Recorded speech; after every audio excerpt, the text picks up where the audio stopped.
Peace! What up, y'all? STS here once again for another simple review. Now, my voice is kind of shitty. I'm sick.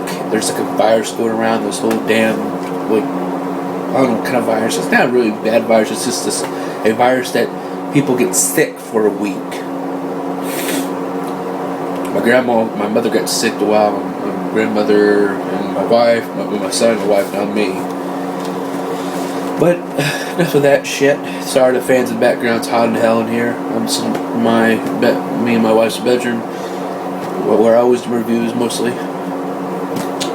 This movie here, though, is a movie that I always say I'm going to do, but I keep on lying because I keep on being lazy and watching their film.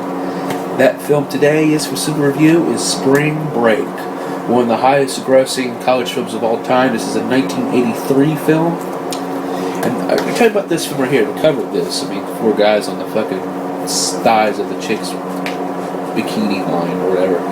This film right here is a story. There's a place called Days Video, which is in Marion, Indiana, where I live at, and Days Video was the thing of... One thing that Days Video got me as a young teen, preteen, exactly, is that, well, before that was Super Nintendo games as a young kid in horror movies, but also the perverted comedies.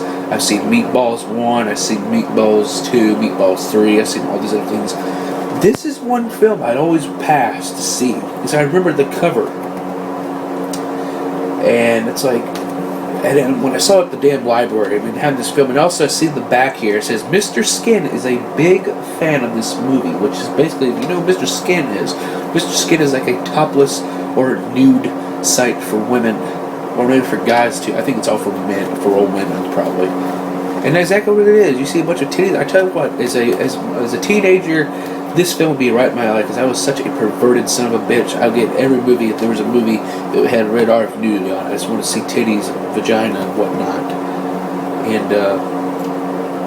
And this is pretty cool. It's pretty cool to see people here. I get to see Jeff Carlin as a young guy here. He's a gut guy. He's not a main character. He's just a side character. But I look at this film now, and everybody is in their 50s, 60s, because this is 1983 and whatnot. It stars David Knell, Perry Lang, Sheila Kennedy, Jeff Garland, Nikki Fritz, and the 1982 Penthouse Pet of the Year, Corinne Alphen. It features music NRBQ, 38 Special, Jack Mack and the Heart Attack, Cheap Trick, and more. And this is on DVD for the first time. It's like I have not seen this ever on a DVD. The year when it was produced, maybe it was 2009, I think. When it was distributed as a DVD here. This film right here is before American Pies and all that shit. I enjoyed this flick, not because of the titties and whatnot, but we have a story here. It starts with four guys, which I gotta see what the guys' names was because I have the movie on, but I already just watched it. But the cast already showed the cast, but then it showed like each pictures of the Purple Net is still shot and so it named, and then their extra guys they just get a tagline from the credits. Okay.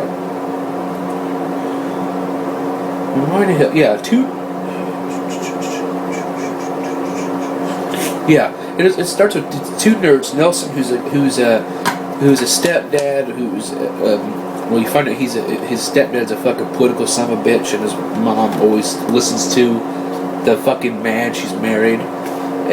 But Nelson's with Adam, and they both book a room in an expensive hotel in Florida called the Breeze and Scenes or something like that in Florida. And they meet Stu and OT.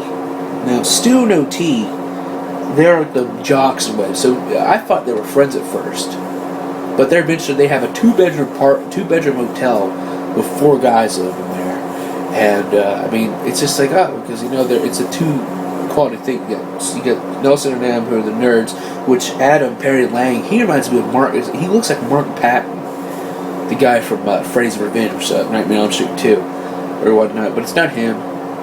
He's goofy as hell. But they're the two nerds, and you have Stu and OT, and Stu's this. You see him in the Speedos and shit, man. And OT is played by Steve Bassett. Now, he's not doing anything. I don't know. It's not. I'm on the Wikipedia's cast. Everything has. There's some actors and actresses that has nothing on the tag list. He's not one of them. And he reminds me of a young Adam West who played Batman in the 60s. He resembles him in a way. And these guys are they're from Brooklyn, and they're like, what the hell's going on, And then they bring up chicks and shit. It's just one part. That's the only thing I can expect to tell about the movie is it's going to be really short, because the summary is, it's just titty having fun. And also too, there's no judging on this film. You got two geeks and you got two damn nerds. You have two geeks and you have two damn jock guys. These guys are all about it, No fucking hating.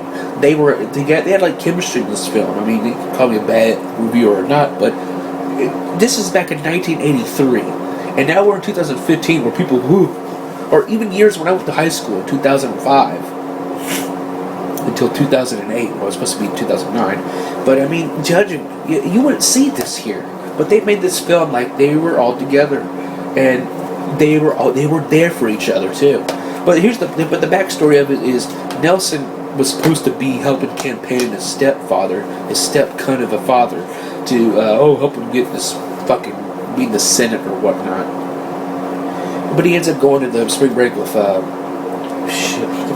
Adam, and because they want to have a fun time and get laid or just some titties and shit. And the word gets back from him because it's on the paper or whatnot. He goes and tries to ruin it. His stepdad tries to ruin it. And also, that's one half of the story. Then the other side of the story is that they have Eddie, who's trying to go after Gary. Gary's the owner of the hotel, which it's need to be. They're trying to get. He wants it out of business. It's his sister-in-law, and he could stand her ass. But Eddie's a fucking cunt. He's a punk. He's an old fucker. He looks like a child molester stuck in a damn Subway restaurant. But they end up going. But that story, because there's two stories here. Well, it concedes to one. You have Nelson, you have the guys who just want to have fun, get laid, get some titties, whatnot, dick sucked, or whatever shit they want to do. And then you got Eddie, them trying to ruin their Gary and his sister-in-laws and take down the hotel. And then his stepdad, they find out, they end up going there with their damn yacht and just trying to ruin the day of Nelson.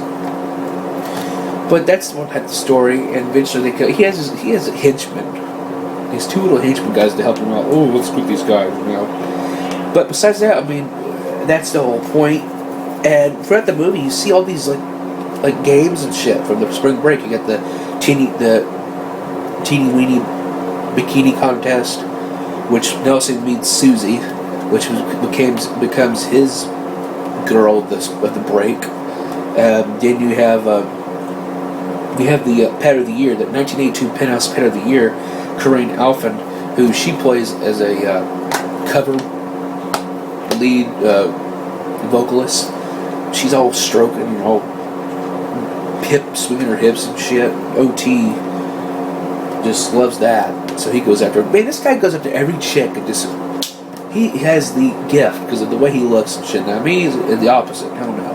But he has the gift of, I can get any pussy I want. I'm going to grab it and I'm going to take it. You see the Miss Wet Teacher contest. They even had a Miss He-Man contest. It was so weird watching these guys with their Speedos and shit, and these women trying to take it off and shit, and seeing fucking wet, white, tidy dick trying to get out. It was fucking so weird, but I was laughing anyway. But all of a sudden, it was an awesome movie. I enjoyed it without, there wouldn't be no American Pies and all that other shit. College films, besides this, there's predecessors here, and this is one of them. And I recommend it. And the very end, then they come back, and then they were going to sell the place because his fucking stepdad does that place, and also he gets Nelson and has him has a hostage, traps him like a prisoner in his yacht in a room, and then he just tries to get his way. But then the boys find out because Susie tells them, because they were having sex on the beach. While he almost got bit by an alligator, he was pissing on it, didn't realize it, and his pants fell off. And he's like, Susie. She thought he was really horny. She took her top off.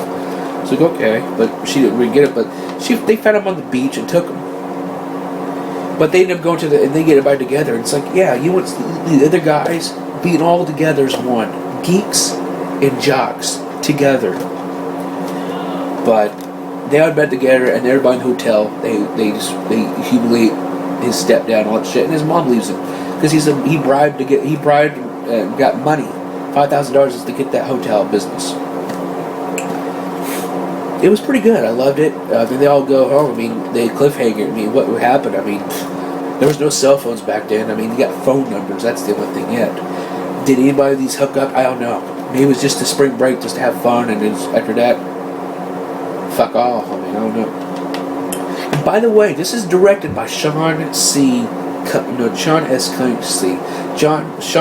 Cunningham, the director of Friday the 13th and the producer of Last House on the Left, and many other movies. He directed this college film because in the very back it says, could a movie this awesome, and from a director of the original Friday the 13th, no less. And this is the 80s. Everything on the screen, the dialogue, I mean, everything, 80s. Totally 80s. Titties everywhere. I think this is the movie I've seen the most tits in the world. But do I recommend it? Hell yeah.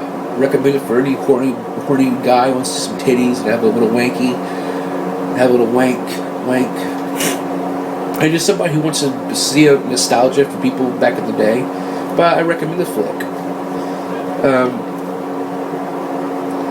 It was okay. I liked the premise and I enjoyed that. I give this a B+, because it's just the four guys. That's one thing is, you don't ever get to see that much in films. I mean, there is in films, but back in the day, you have these two nerds and you have these two jocks, and they're all together as one. Just having a good damn time, no judging and whatnot.